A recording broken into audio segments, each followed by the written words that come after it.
guys, ako nga pala si Matthew at may kasama ko special na player na si Kit Bistal.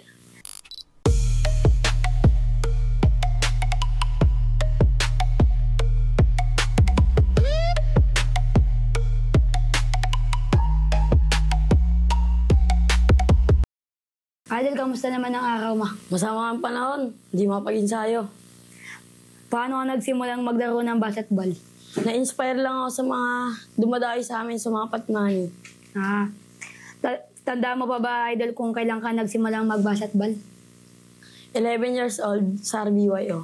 Okay. Sino naman nagtulak sa'yo? Kuya ko. Bakit si kuya mo? Niyaya niya lang ako mag-tryout. Tapos nakuha ko. Okay. Anong jersey number mo at bakit? 82 kasi birthday ko yun. Okay. Anong gusto mong posisyon mo sa basketball? Shooting guard. Bakit shooting guard? Idol ko si Jumel Ancheta. Tanda mo pa ba ang unang liga mo at sinalihan mo at ilang taong ka nun? 12 years old. Sa Lamar. Ngayon meron ka ba bang ligang sinasalihan? Opo.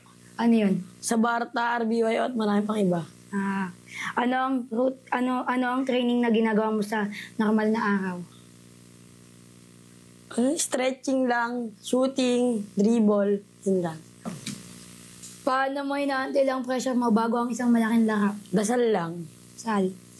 Ano yung laro na hindi mo makakalimutan?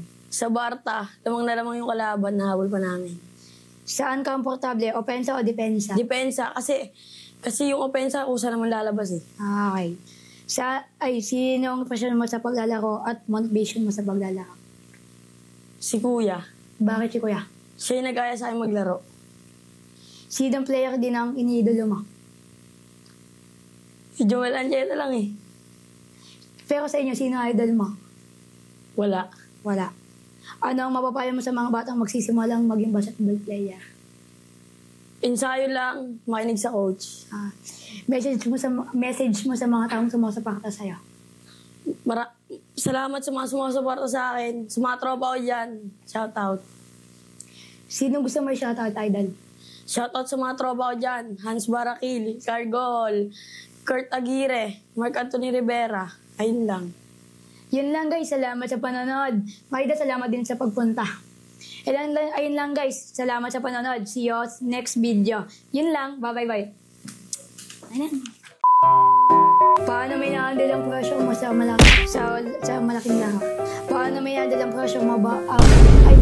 Ulit. Dasal lang. Oh shit! Ano ko na sabihin? Tapos na kami.